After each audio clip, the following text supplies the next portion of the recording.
Hi guys, this is Rahul Dadheech. I am Vice President in DLF. I look forward to see you all from 4th of 6th November at JWCC Mumbai for ORGATEC India exhibition on Empowering the Future is the title of that.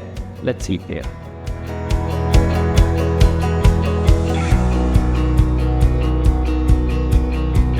If I talk about DLF to start with, our entire commercial portfolio of India is green certified. Our entire portfolio, we ensure that the entire water gets reused. So there are two most important aspects of this entire ecosystem: water and energy. If you can control them well, probably you are at 90% of the job. So we ensure that these two aspects are being well taken up. We are certified by USGBC, that's Green Building Council, platinum certification. We have also started for the entire portfolio net zero, which probably will be, by 2030 we should be able to reach a significant milestone. So these are the basic things that we have done for our portfolio. And even for the residential portfolio, as I mentioned, that wellness is something that we are working on, and we have got those certification as a health and safety certification for the entire thing. So that certification ensures that even our residential portfolio, where a big chunk of people stays and there's a lot of energy and water consumption, is also minimized and optimized to the best of planet needs.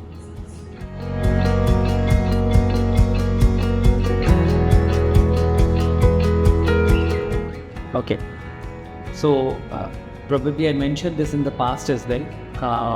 NCR air quality has become a big issue, and I think what most companies and including DLF have started doing is, all our offices we have installed, all our buildings we have installed MERV 14 filters, which ensure 99.6% of purification. So all our operational buildings, we maintain the air quality norms as per WHO standards.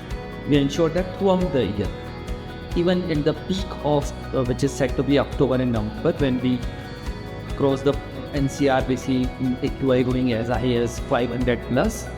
We ensure that our occupiers are at least they feel safe while after heading enter.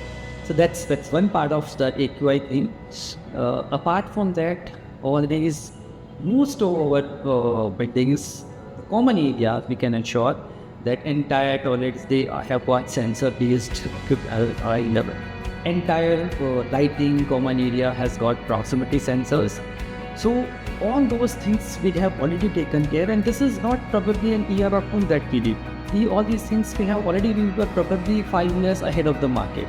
So soon after the COVID, most of these things started getting implemented, and right now we are on our way to go to the next steps as far as the air quality, the optimizations of the energy, water management, the sensors, and all those specific things.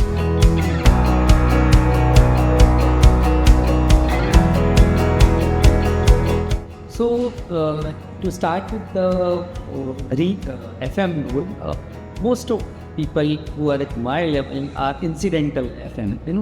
We just chose to take this particular industry and we came.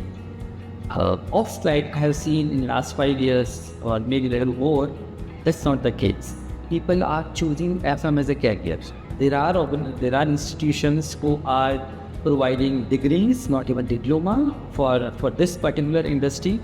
So this is probably the most important thing, that now FM is also, it used to be industry all the time, but it has become far more organized. There are people who are voluntarily choosing to come into this industry. So that's about facility management industry. Organizations like yours, ORGATEC, we expect that what you guys probably can do right now. This sector, on one way, from the supply side, is trying to be organized, but when it comes to the demand side, we have a far long way to go. We don't have any formal media or B2B engagement as of now. So that's one thing which we are lacking, which is not the case in most of the Western or even US of that side. There are a number of organizations, institutions who provide that platform.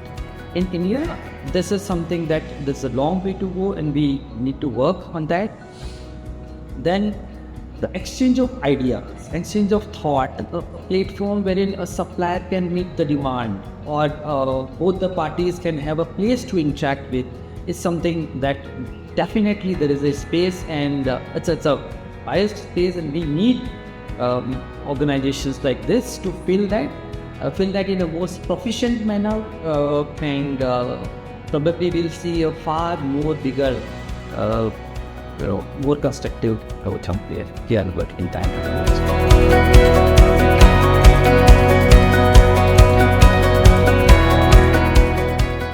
Okay, so one of the aspects which I have realized over the years of my experience, when we firstly all these sustainability, green buildings, they are top-down approach. The management has to be serious about that for any organization to implement it. That's one. Secondly, what most organizations do is they push this across but forget to follow it up. So let's say hypothetically, if I were to do it today, I do it 1, 2, 3, 6 months, and then I get busy in my own affairs and I forget to follow it up. That's where the process will be started, some progress will be made, and then it will be left over to its own. That should not be there. There should be a regular process, regular follow-up. For example, if any developer was to construct a building, they will go to Bihar, they will go to other locations, and they will design the building in such a way that BDNC, we say they get certification, great certification.